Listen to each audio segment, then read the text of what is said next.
Hello, my name is Les Brown, Mrs. Mamie Brown's baby boy, and I want to thank you so much for joining us. You know, at this particular time, I want you to, first of all, pat yourself on the back and take the time to thank yourself for becoming involved in a process for looking at your life. If there's ever time that we need to begin to stop and think and assess ourselves, that time is now. When you begin to look at the foreclosure rate that's going on in the country and the foreclosures and the bankruptcies, and in addition to that, the violence and people losing their jobs and the level of uncertainty and fear that people are feeling. And I think there's a level of stress in the air unlike anything we've ever felt before. And so just to take the time to think, to pause, and particularly not only looking at what's going on, but asking yourself the question, how's this affecting me? You know, we want to all become successful, but I've found that there's some success that's toxic success. What I mean is that you don't want to end up going after goals and dreams and neglect yourself. I want you to think about your goals and dreams and things that you want to achieve, and at the top of the list, I want you to put up there your strategy for being here. I just came from the doctor. Let me share something with you. I don't care what goals and dreams that you have. You've got to have your health in order to be here. So at the top of my list, and I'm suggesting you put it at the top of your list, your strategy, your game plan for being here. What are you going to do to take better care of yourself? That's one of the first things I want to ask you about. Because when I look at my life at 64, and I used to think people in their 50s were old, but now that I'm 64, I said, look here, people in their 80s and 90s, they're old people. My goal is to be here not only just to see my grandchildren, but to see my great-grandchildren and my great-great-great-grandchildren. But in order to be here, that's not just lip service, that's a commitment with my time, with my energy, and the choices that I make. So I want you to think about your strategy for being here, and I want you to think about your goal for securing your life in your future. See, as I get older, my goal right now is to become an asset to my children rather than a liability, financially and physically. See, I don't want to be a burden to my children. I don't even know if they like me that well. See, I love my mama. My goal and dream was to take care of my mother. I did that. I brought her a home. I took care of her until she's 89. But children, they're different today. These are different type of people up in here. You don't know what this generation might do. Now, I know they say, Darren, we love you, but I really, really want to stay in good shape and take care of myself because I don't want to be around the house and my kids saying, look here, who's going to take care of him today? All he's doing is sitting around talking to himself, talking about, yes, I can, and yes, I will, talking out of his head. No, I don't want that kind of party for me. My goal and objective is to die young at an old age. So I have a game plan. I don't like to eat vegetables all the time, but now I feel like a silly wabbit. Why? Because I realize at this stage of my life, I've got to eat more vegetables, I've got to get more rest, I've got to drink more juices, and I've got to do all of the things that make the healthy choices that will say to my body, Les, you plan to be here, I see that you're serious, so I'm going to take care of you. I do 160 push-ups every morning nonstop. Why? I couldn't do that at 15 or 20. But at this stage of my life, I've got to do those kinds of things in order to challenge my body, to stretch my body, and to indicate I plan to be here. What's your plan? What's your goal? Because if you don't have a goal for being here is not a given. When I was a kid, we used to go to funerals of old people. I can't tell you how many young people whose funerals I've gone to. I can't tell you how many. And so, and there's something about between 40 and 60. I don't know what it is about that period in time. Between 40 and 60, if you're approaching 40, I can tell you, and you already know, life begins to intensify. Things happen to you, and things happen to people you care about. Between 40 and 60, if you can make it through that period, you can take a deep breath, because most people don't make 60. Most people don't. And why? And I think it's because people just take it for granted that they're going to be here. So I want to share with you some goals and strategies as you think about your goals. I want you to visualize yourself having optimal health. Having your right mind. I used to ask my mama, Mama, every Sunday you stand up in church and other older members of the church say, I want to thank the Lord for waking me up in my right mind this morning. Why do y'all say that all the time? She said, don't worry, son. You live long enough, you'll find out. She was absolutely right. I went in the room the other day to find something. I got in there, and I couldn't remember what I was looking for. I came out, I remembered what I was looking for. I went back in, I found it. Then I couldn't remember why I was looking for it. One of my children said, Daddy, you need some ginkgo biloba. I said, what's that? She said, something for your memory. I went down to the health food store. I was walking around. The lady said, may I help you, sir? I said, I forgot why I'm here. She said, you need something for your memory. I said, I know. So they took me over to a little section, and I bought the stuff, and then I took it home. Now, I can't remember where I put it. So when I got up this morning, I said, I want to thank the Lord for waking me up in my right mind this morning. See, if you woke up in your right mind this morning, that's a good thing. I called a friend of mine the other day, Miss Williams, said, Miss Williams, how you doing? She said, baby, I'm doing good. She said, I went to the bathroom by myself, not all myself. I said, too much information, too much information. Let me tell you something, but that's a good thing. I know about that. I've been in the hospital. I know what it is not to be able to move. I know what it is to have back challenges. I know what it is to be in pain. So this thing called life, you got your health? Let me share something with you. That's a good thing. A friend of mine, Bishop T.D. Jakes, said, if you got a problem man or money can solve, you ain't got no problem. I can agree with that. And I learned some things going through that experience. And really, I should say, growing through that experience. My goal at that time was to be here. And trust me, it's better be seen than to be viewed. Are you feeling it, brother? Up in here, up in here. So I want you to think about your goals and dreams. And here's what I want you to do right now. I want you to say to yourself, it's possible. It's possible. And I want you to follow along with this process. As you think about your goals and dreams, I want you to write this down. I'm going to give you some strategies of maintaining this possibility mindset. I want you to write down mindset maintenance. Mindset maintenance. Let me share something with you. The easiest thing that I do every year is to live my dream. That is, helping people to realize their potential, to step into their greatness, challenging themselves, reinventing themselves, to start their own businesses. I've helped over 400 people earn millions of dollars. The easiest thing I do every year is what I do on a day-to-day basis, going into prisons and juvenile detention centers, teaching young people mindset development, how to become effective communicators, how to dress like a prospect rather than a suspect. Those are the easy things that I do. Let me share with you the most difficult thing that I've ever done in my life. And that was to believe that I could do it. That's the most difficult thing that I've ever done in my entire life. To believe that I, Les Brown, who was born in an abandoned building on a floor in a poor section of Miami, Florida, with a twin brother. We were adopted. We were 6 weeks of age by Mrs. Mamie Brown, and I called myself Mrs. Mamie Brown's baby boy. All that I am and all that I ever hope to be, I owe to my mother. I saw a sign once that said, God took me out of my biological mother's womb and placed me in the heart of my adopted mother. To believe that I, Les Brown, who was labeled educable mental retarded, put back from the 5th grade to the 4th grade, failed again when I was in the 8th grade, to believe that I had the ability to live the life that I'm now living. No one could have told anybody who knew me, including myself, looking in on us when Mrs. Mamie Brown was raising us in a poor section of Miami, Florida called Liberty City in Overtown, that I would be who I am right now. I didn't even know that.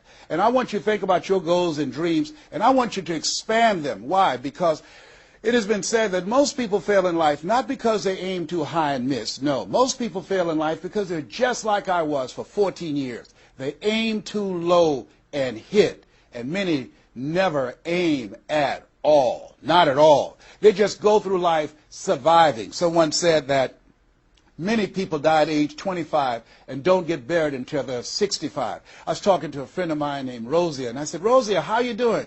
And she said, let me tell you something. Life is a mess. I said, girl, what are you talking about? She said, my life is a mess. She said, you know what? She said, I just was sitting up here thinking, I haven't lived. I haven't lived. She said, I've been working hard all my life, paying bills and taking care of my children, and my children are gone, and I've just been thinking, I haven't done anything. She said, when I die, I don't want when people view my body, I don't want them to say, oh, she had a funny expression on her face. I said, what do you mean by that? I don't want to have an expression that I'm mad. Because if I died right now, I would be mad. I said, why? What are some of the things you'd like to do? She said, travel. I would love to travel. I'd like to see the pyramids. I've never been to Paris. I want to go to Paris. I've never been there. There are things that I want to see, things I want to do. She said, I want to make a difference in young girls' lives, teenage mothers. I was a teenage mother. I want to be able to make a difference in their lives and see the impact that I had on their lives. And she mentioned a variety of things. And I remember a story about a lady who went to the doctor, and she was diagnosed with terminal cancer. And she came home, and she was sitting at a table, and she was drinking some coffee, and all of a sudden, she just looked up and she said, "I refuse to die an unlived life. I refuse to die an unlived life." And she decided that she was going to live. That up to that point, her life was for her family, for her children, for her husband, but she had left herself out of the equation. Have you ever done that? I remember at a period of my life, I was going to work, and I was working on a job that I hated. And at the same time, I was praying that I wouldn't get fired. I was praying that I wasn't laid off. I was miserable. Nobody was holding a gun to my head. But I showed up every day, and I used a flimsy excuse. Well, I got to pay the bills. I've got a car payment I have to pay. I have a family. I have children. I have a car note, and I have a mortgage note I have to pay. I've got to survive. I was showing up for a paycheck. Ladies and gentlemen, that's not living. And a friend of mine said, "You know when people change?" And I said, "No." He said, "When they get to the point when they say, 'I've had it. I've had it.'" I think the only reason that you're listening to me right now, the only reason that you're watching this webinar, that there's somewhere in your heart of hearts that you've said, as you looked at your life, you said, "I've had it." And not only have you said, "I've had it," but you said also in your heart of hearts, "I can do better than this." And let me share something with you. You can. Because if anybody told me, and I'm going to share some things with you that I've done, not for the purpose to impress you, but to impress upon you what the possibilities are when you work on your mind and have mindset development. Because I've found that how people live their lives is a result of their state of mind. It has been said, you don't get in life what you want, you get in life what you are. So part of the process, number one, is expose yourself to positive messages. See, what I'm doing right now, I'm distracting the story that's going on in your head right now. How you live your life, how I live my life, how all of us live our lives is a result of the story we believe about ourselves. And most of us are born into stories. I was born into a story where we were poor, but we didn't know it. I didn't know we were poor until I got on a bus with my mother going to do domestic work on Miami Beach. And when we crossed the Venetian Causeway and I saw those big, beautiful hotels, and I was in the homes with my mother making up beds and cleaning, and we ate the food left over from the families that she cooked for. And we wore the hand-me-down clothes of the children that she kept. And I kept saying, "Mama, what is it, boy?" As we got ready to pack up to go back home and to Overtown and Liberty City and all the poverty and filth and the violence there, I was saying, "Why can't we stay here? Why can't we stay here?" She said, "Leslie, we can't." "Why?" "Because we can." "Why, Mama? Why can't we?" She said, "It's just the way it is. Now shut up." And I kept saying to myself, why is that the way that it is? And I guess I was okay for Wesley and Margaret Ann and Leonard and Angelo and Sharon and Linda, but it wasn't okay for me. I was curious. I wanted to live like Mr. Sidursky lived. I wanted the big car that he had. I wanted that big home that he had. We lived in a 2-bedroom apartment. It was 7 of us, plus Mama. He had a big mansion, just 3 of them, 10,000 square feet. Said, "Mama, what is it, Leslie? One day, I want to buy you something just like this." My brothers and sisters, when we were on the bus going back, they were just engaged in playful things. I was thinking and dreaming. Mama didn't understand why I was thinking like that, because I'd been exposed to positive messages. I had to take care of Mr. Sidursky. I had to shine his shoes and clean his office. And every day when he was listening to motivational messages, I was hearing those things too. Earl Nightingale, we become what we think about. All of us are self-made, but only the successful will admit it. In order to be successful, you must be willing to do the things today others won't do in order to have the things tomorrow others won't have. Your mind is a machine. You must program yourself for success. Wow. When I heard those words, I said, wait a minute. I can program my mind for success. I can program my mind for wealth. You can too. Trust me. I've earned over $55 million in the last 28 years. Anybody told me that I would be doing what I'm doing right now? I spoke recently in Sweden. They paid me 40,000 euro for an hour speech. I had no idea that this Les Brown that you now see have the ability to do that. I used to work for the Miami Sanitation Department as a garbage collector. I used to be a janitor. I used to do door-to-door sales. I used to work for Sears in Miami on Biscayne Boulevard. I had no idea this Les Brown that you now see had the ability one day to give lectures at Harvard or Yale or Dartmouth University. I had no idea that this Les Brown existed. I don't tell you that to impress you, but to impress upon you. There is more in you. Simba, there's more in you than you have been expressing. All of us have seen Lion King, some great symbols in there. And I say to you, there's more in you right now than's represented in your bank account. There's more in you right now that's being reflected by your life right now. Your life is not a true reflection of your potential. You have greatness within you. You have the ability to do more than you can ever begin to imagine. There's a reason that my favorite book says, as a man thinketh, so is he. And as he continues to think, so he remains. In order for us to begin to break into that level of greatness that we have within ourselves, you have to make a conscious choice every day to expose your mind to positive messages. So I put myself on a regimen.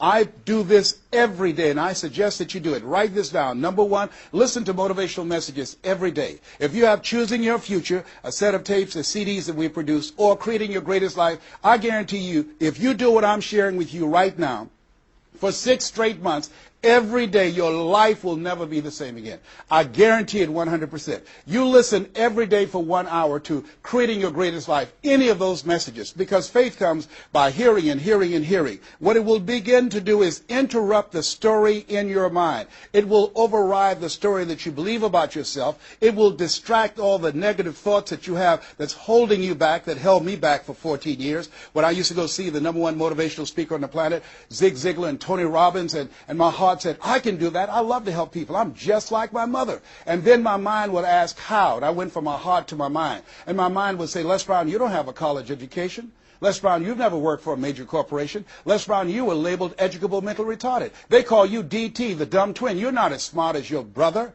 Have you ever thought about something you wanted to do and you convinced yourself that you couldn't do it? See, sometimes we need to have some external voices. And so by listening to motivational messages, that began to override the negative thoughts that I had about myself in my mind. And it gave me a new story and empowered me and gave me a vision of myself beyond my circumstances and mental conditioning and started me to writing a new chapter in my life. And so now, money will never be another issue for me. And that was an issue for most of my life because I didn't know what I didn't know and I thought I knew. So one you have to do is that you have to have a mindset development strategy where you are deliberately taking an hour every day listening to a motivational message. Every day. Here's something else. Read 10 to 15 pages of something positive every day. Why? And read it with conviction and stay focused. 10 to 15 pages every day. This is 7 days a week? Absolutely. Absolutely. Every day. McDonald's know that you know where they are. Burger King know that you know where they are. But every day they have some advertising. They have billboards. They have radio. They have television. Why? Because by exposing you to those messages, that will begin to impact your behavior. And it will drive you into the place to purchase what they're advertising. Now you're advertising for your greatness. And faith comes by hearing and hearing and hearing and hearing. So you want to listen to positive messages every day. You do this, I'm telling you, your life will never be the same again. And read 10 to 15 pages of something positive every day. I read 2 to 3 books a week. Why? Because I have goals and dreams of things I want to achieve. I want my life to count. I want to make a greater impact. At this stage of my life, I'm working on my children's education. A good man leaves a legacy for his children's children. So I'm working on their education at this point in my life. And as I begin to look at myself, in order to achieve more and to do more, I know I have to work more on my mind. And let me give you an example how this works. The most money I've ever earned in an hour and a half, $260,000. That's the most money I've ever earned in an hour and a half. A lot of people work a whole month and don't do that, or 6 months. Then, and this is the next thing I want you to do. I want you to look at your relationships, and I want you to upgrade your relationships. See, MIT did a study, and this study indicated that you earn within $2,000 to $3,000 of your closest friends.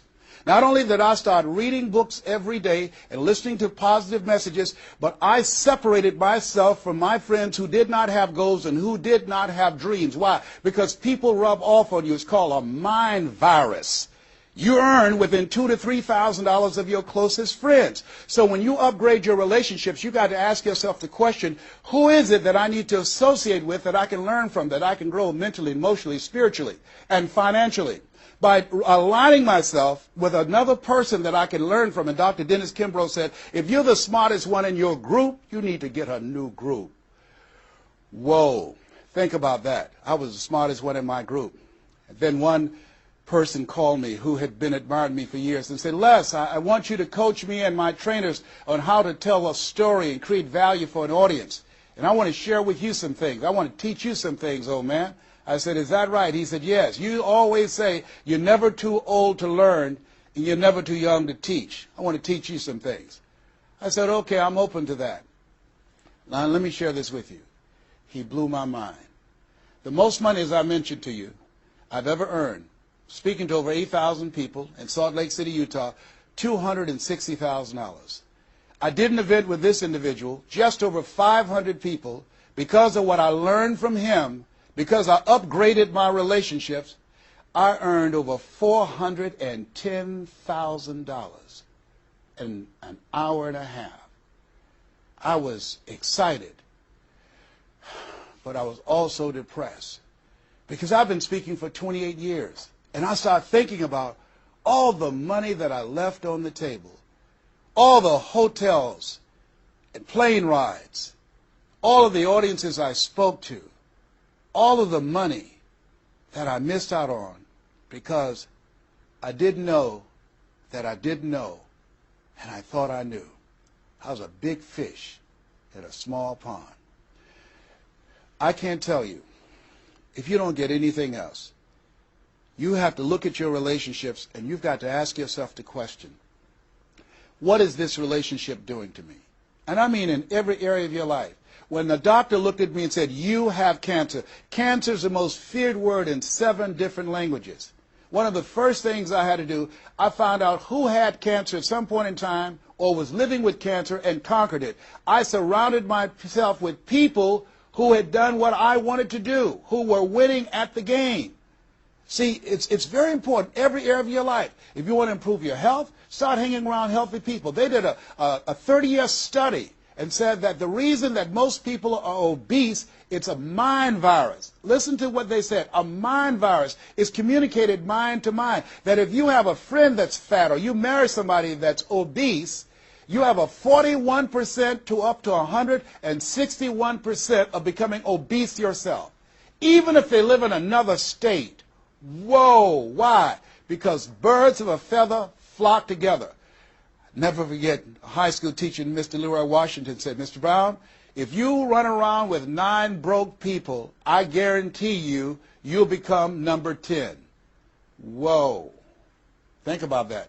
Part of your mindset development, not only listening, not only reading, but you have got to look at your relationships, upgrade your relationships, and continue to evaluate them and make sure they're an asset to you and not a liability. My son John Leslie is a motivational speaker. He has a saying, who should you count on and who should you count out? See, there's some relationships that can start out real positive, and then sometimes we outgrow people. Has that ever happened to you? Have you ever outgrown someone? Somebody you used to be close to, used to be your bosom buddy, and then you haven't been together for a time, and then when you get together, you have absolutely nothing in common. Sometimes that happens with family members. My twin brother, it's a strained conversation because he's talking about, Les, did you hear who died? No, I don't get up reading the obituary column. I'm glad my name is not there. Hello, I don't care. I'm focusing on living. Our conversations are so different. Isn't it interesting how you could be raised in the same family, same circumstances, by the same parents and end up dramatically different? It's called life.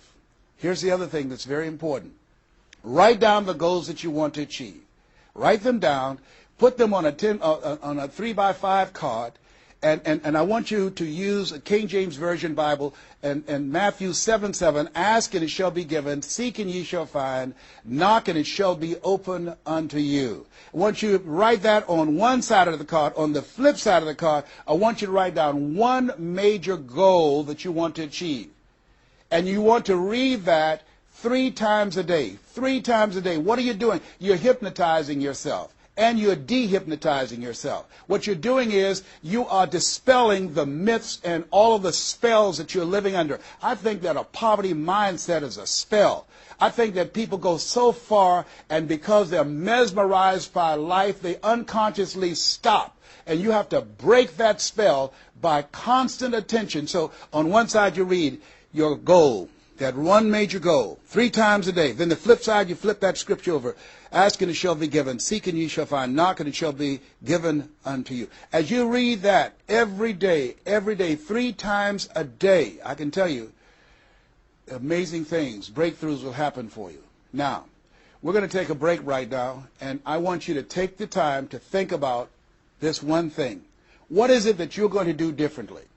Because in order to do something you've never done, you've got to become someone you've never been. You've got to be willing to give up who you have been to give birth to who you can become. I want you to take the time and write down one radical change that you're going to make about you, and you know if you do that, your life will never be the same again. This is Mrs. Mamie Brown's baby boy, Les Brown. We're going to take a break right now, and we'll be right back.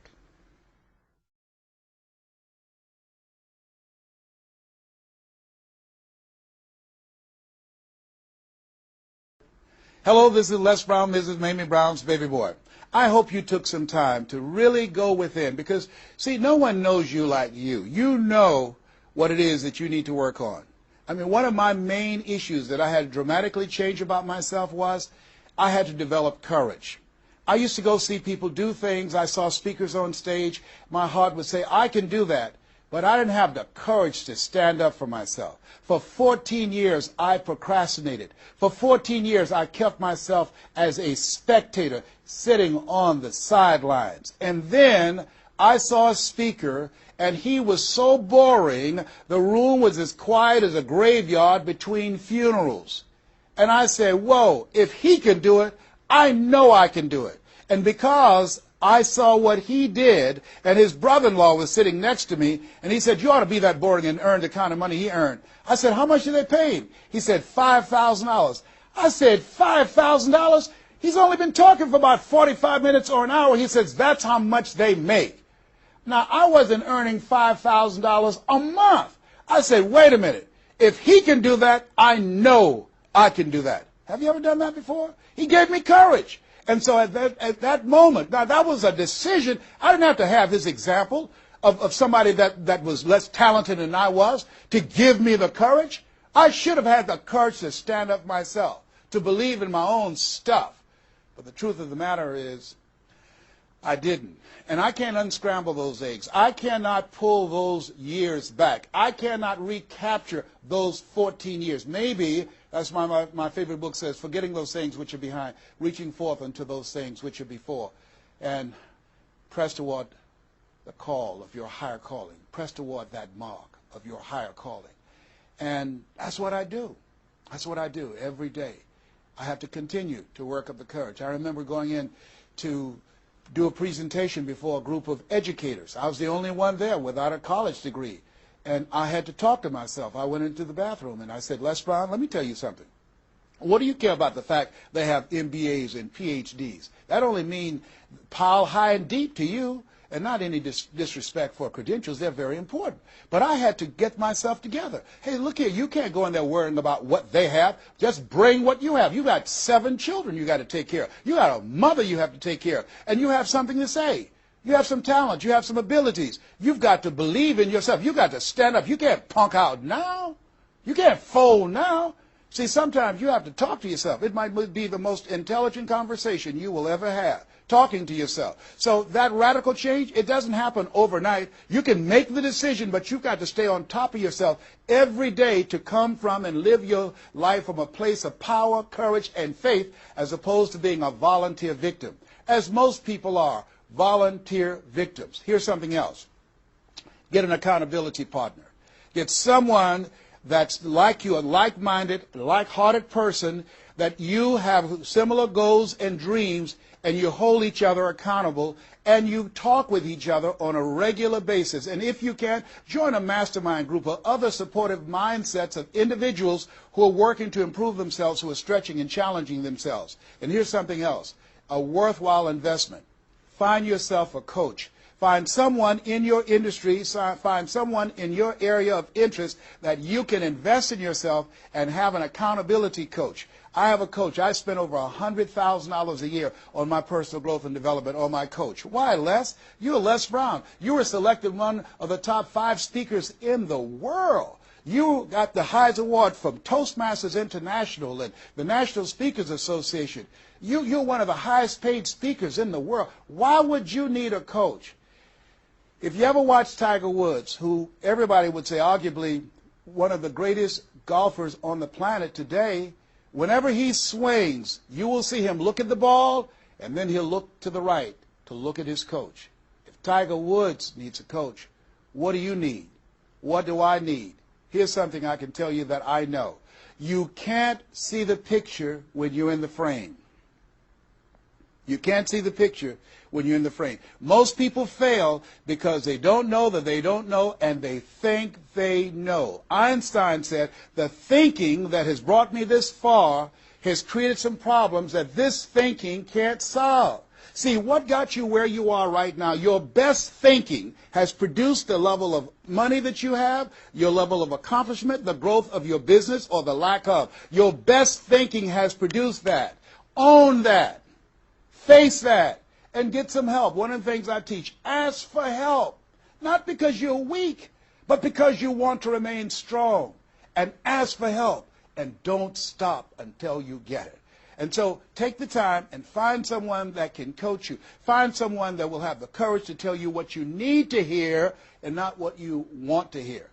And that's what I have. And Mike Williams, who's been my coach for the past 38 years, and I shudder to think what would have happened to me. I used to be a disc jockey, Les Brown, the man about town, LB, Triple P. There were none before me, there will be none after me. Therefore, that makes me the one and only. Young and single, love to mingle, certified, bona fide, doubly qualified to bring you satisfaction and a whole lot of action. I was bad, baby. Yes, I was. And this guy said, Les, you're more than a disc jockey. What are you talking about? Man, if you can entertain people and don't see them, if you can reach people, Les, through this microphone and you can't see them, what can you do if you could see them? If you can entertain them, you can educate them. You can empower them. If you can be Les Brown, the man about town, and you can swim to the bottom of the deepest ocean or climb to the mountain, the top of the highest mountain, no matter where you go, they'll be talking about me, LB, Triple P. If you can come up with all of that kind of gobbly-gob garbage, what could you do if you sat down and you started thinking and doing editorials about things that's maintaining our detriment? What could you do to inspire people to register to vote? What could you do to begin to impact public policy? You've got to get a larger vision of yourself. I said, Mike, I never thought about myself in that way. See, has anybody ever seen something for you that you didn't see it for yourself? I didn't see that for myself. Maybe that's why my favorite book says, eye has not seen, ear has not heard, nor has entered the heart of mankind what God has in store for you. Because of what he saw in me, he inspired me. He gave me a vision of myself beyond my circumstances, beyond my mental conditioning, and beyond the job where I was, because I thought I was just a disc jockey. I love that. I master a microphone. You drop me in any city, I can master a microphone. I can turn a city upside down with a microphone. But I had more in me than I was expressing, and I did not know it. And because of his encouragement, I became a community activist. Because of his encouragement, I started doing a talk show called Voice of the People. Because of his encouragement, when I got out of radio, I ran for the Ohio legislature, and I was elected. And because of his encouragement, I passed 14 bills my first term. Because of his encouragement, I was elected 3 times and became the chairman of the Human Resource Committee. Because of his encouragement, I became a public speaker. Because of his encouragement, I became an author. Because of his encouragement, I did a show for King World called The Les Brown Show, and they paid me $5 million, $2 million not to speak. Because of his encouragement, I produced specials for PBS, public television. They said, you couldn't do that. You don't have a college education. It's educational television. Because of his encouragement, I did so many things I had absolutely no idea that I could do. I encourage you to live full and to die empty. There's more in you right now than just working on a job where they pay you just enough to keep you from quitting and you work just hard enough to keep from getting fired. And when you make the decision and identify that key area of your life that you need to make a radical change, things will begin to open up for you. Now, here's the other thing that's very important. Once you identify your goal, I want you to get, if possible, a visual picture of your goal. My major goal was to buy my mother a home. I got the picture of the home with a 12-foot swimming pool and a basketball court on a golf course. I bought that home for my mother. It cost just over $400,000, 10,000 square feet. I had a picture long before I had the money and the down payment to get it. My goal was to be known nationally and internationally as a speaker. I had that goal. I had a card that I had on one side, asking and shall be given, seeking ye shall find, knocking and shall be opened. On the other side I had, I'm the world's #1 orator. I produced that result in my life. I had a goal of becoming a talk show host. I used to watch Phil Donahue, and I put my picture on the screen of the television as I listened to the program. I visualized myself there, and I was called by King World Production, and I had my own talk show. Well, it was the highest rated, fastest canceled talk show in the history of television. Well, at least I had one. It's called life. Now, here's something else. You will fail your way to success. Trust me on that. You can have a lot of failures, a lot of disappointments, but you will fail your way to success. Goethe says, that which does not kill you will make you stronger.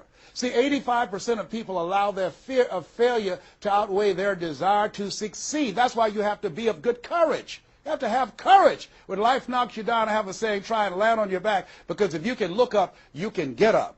So once you look at and decide the goal that you want to put some things, put a treasure board or a goal board and have pictures of the goal that you want to achieve so you can see it every day when you get up in the morning and the last thing at night. You're programming your subconscious mind where 9 out of 10 decisions that you make comes from there. Here's something else. Not only do you want a physical picture that you can see every day to remind you to keep you on course, but the other thing that's very important in achieving your goals, writing your goals down in detail and having 7 action steps that you take every day. Now, Robert Schuller said, by the yard it's hard, but inch by inch, anything is a cinch. You want to think about what are the things I need to do every day. Break it down into increments. You have your 30-day goals, and you have your 3-month goals, and your 6-month goals, and your 1-year goals, all right? You want to break it down in increments. What do you need to do starting today? Don't squander any time. There goes a second. There goes another second. There goes another second. And all the power in the world can't bring it back. So what are 7 things that you can do starting today? And then once you do those 7 things, then you work on all the other stuff. But what are the 7 most important steps that you can take that can move you in the direction of your goal? And when I decided to become a speaker, I started memorizing quotes every day. That was one of the goals I had, to memorize quotes. I have probably over 400 to 500 quotes and statistics in my head in all kind of areas. I've spoken at the National Convention for real estate conventions, RE/MAX. I've spoken for doctors and lawyers. I trained over 5,000 doctors last year, teaching doctors how to communicate with their patients to increase their taking of their hypertension medication, to increase their compliance from 30%. I was paid $640,000 in 1 month, Monday through Thursday, 30 minutes a day. A lot of people work a whole year and don't do that. I don't tell you that to impress you, but to impress upon you. You've got greatness in you. You can do more than you can ever begin to imagine. I had no idea this Les Brown you see existed. I had no idea. And the reason that you're watching me now is because you know in your heart of hearts that you can do what I've done and even more. And so as you begin to think about that, think about writing your goals down, listening to motivational messages, changing your relationships, upgrading your relationships, thinking about 7 things you need to do every day, some radical change you need to make in you. There's an old African proverb that says, if there's no enemy within, the enemy outside can do us no harm. Here's something else that's very, very important. As we talked about having a personal coach, the next thing that's important about reaching your goals is this. What is it as you look in your past that's affecting you right now? I saw a movie called Magnolia, a powerful line in that movie. And the movie said, we might be through with our past, but our past is not through with us. Whoa. Let me share something with you I realize about myself. The reason that I procrastinated for 14 years was because when I was in the 5th grade and Mrs. Mary Ford Williams said to Mrs. Crompton, he doesn't belong here. He is slow. He's not like his brother. And they put me back from the 5th grade to the 4th grade. That affected me. I didn't even realize it. They say sticks and stones will break your bones, but words will never hurt you. Yes, they will. But they can also free you up. Because I'll never forget when I met Mr. Washington. It was my junior year in high school. I've been in special education from the 4th grade all the way up to my junior year in high school. My twin brother always made the honor roll. And he said, young man, work this problem out for me. He was a new instructor. I said, sir, I can't do that. He said, why not? I said, I'm not one of your students. He said, look at me. Yes, sir. Work the problem out anyhow. I can't do what you asked me to do, sir. Why? Sir, because I'm educable, mentally retarded. And the students erupted in laughter. They said, hey, he's DT. He said, what's that? He's the dumb twin. He's not Wesley. That's Leslie. And he came from behind his desk and he said, don't ever say that again. Someone's opinion of you does not have to become your reality. That was a jarring statement. On one hand, I was humiliated. But on the other hand, I was liberated because he looked at me with the eyes of Goethe who said, look at a man the way that he is, he only becomes worse. But look at him as if he were what he could be, then he becomes what he should be. And here's what I learned from that experience. I want you to visualize yourself already there. Whatever goal, whatever dream that you have, see the picture complete. See yourself there. Why? We have something at the base of our brains called the reticular activating system. See, you have genius within you, and to prove it, let me give you an example.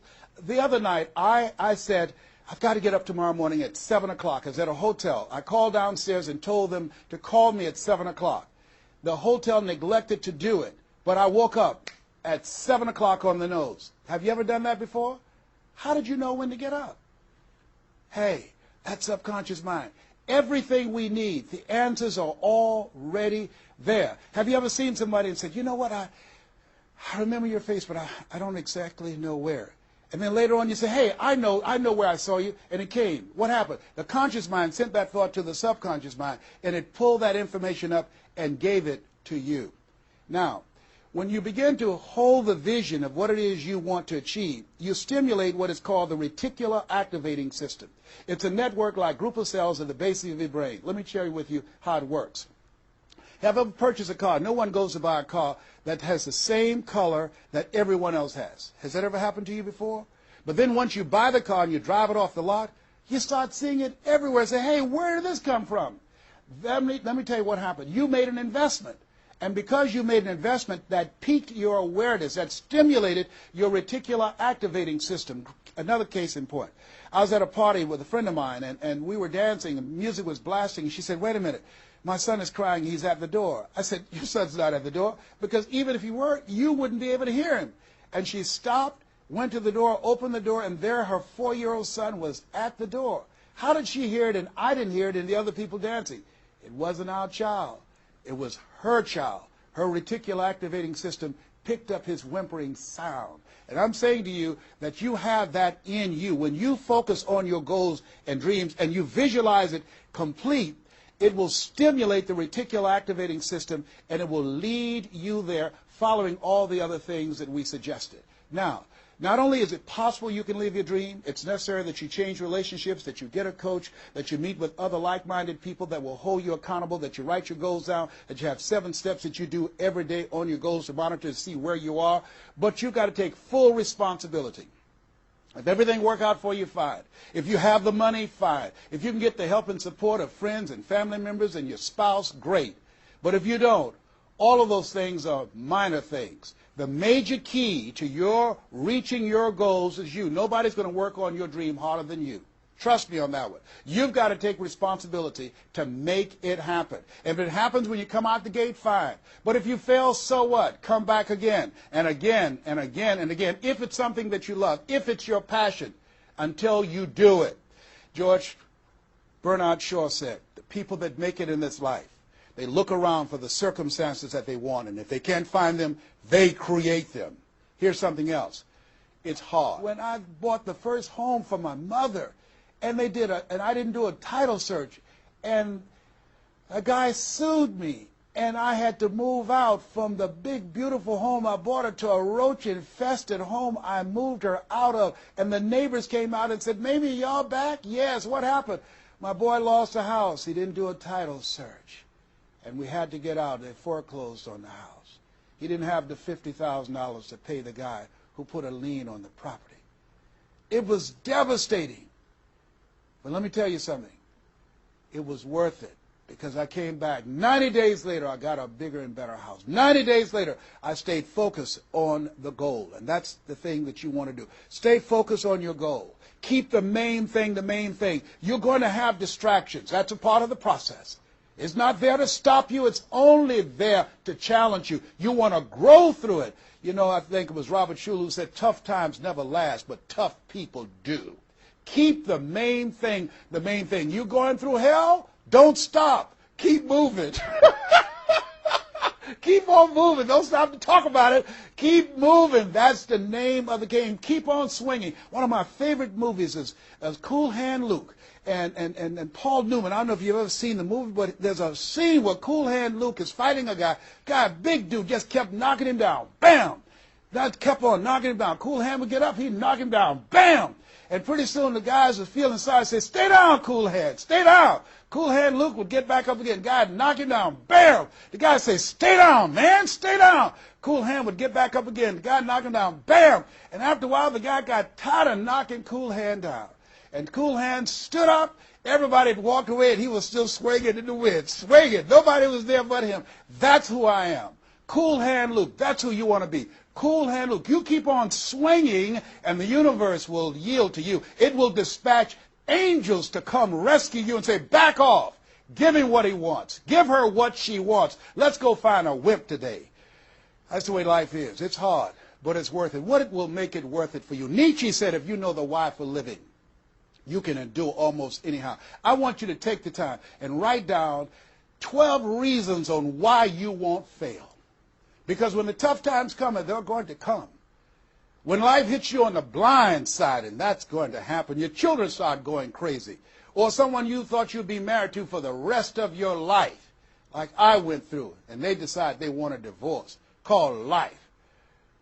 What is it that can keep you going? Your reasons will be your rod and staff to comfort you, to take you through that process. I can tell you it's possible. You can live your dreams. It's necessary that you surround yourself with people you can learn from and grow from, that you write your goals out, you work on them every day, that you have a made-up mind, I'm going to make it.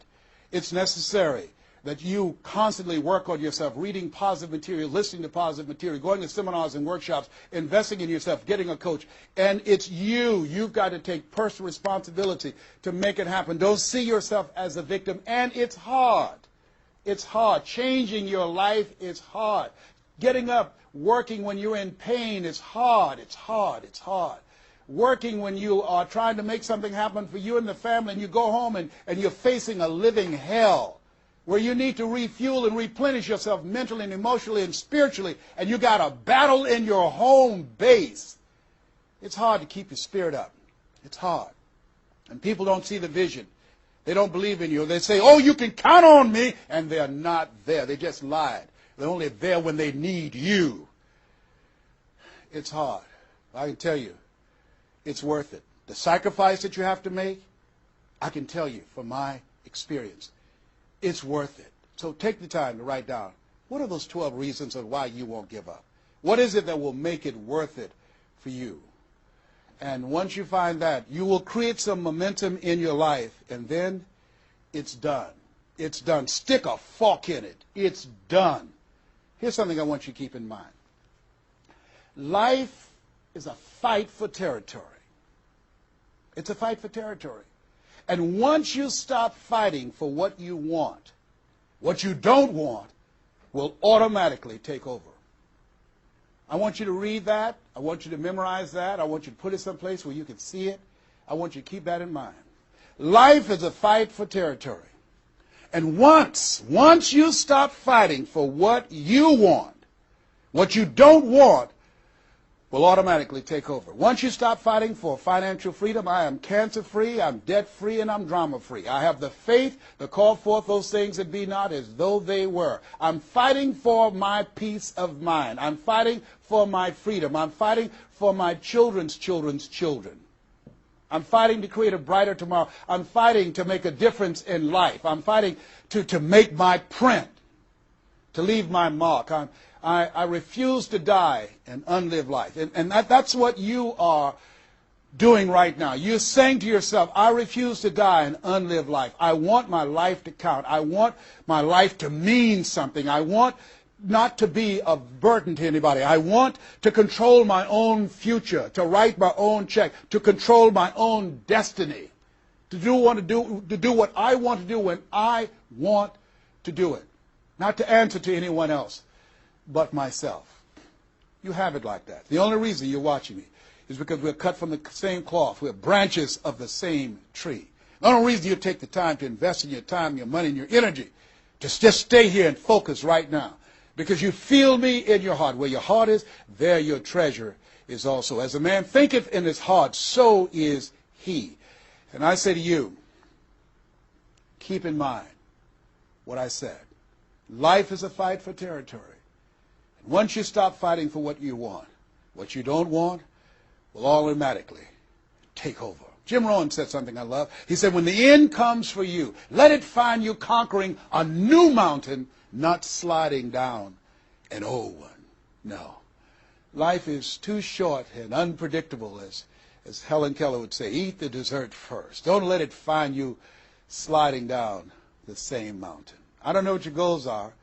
I don't know what your dreams are. Here's what I know about you. You have greatness within you. Here's what I know about you, and I don't even know you, but based upon my own experience, you were chosen on purpose for a purpose. 1 out of 400 million sperm. You have greatness within you, but greatness is a choice. It's not your destiny. It's a choice that you have to make every day. Choose ye this day whom ye shall serve. The mediocre part of yourself or the greatness that you were chosen for. This has been Mrs. Mamie Brown's Baby Boy. I hope you've gotten some value out of this. It's been a plum-pleasing pleasure as well as a privilege. God bless you. God bless your dream. And God bless the greatness that is in you. The world needs you, and we need you now. And so it is.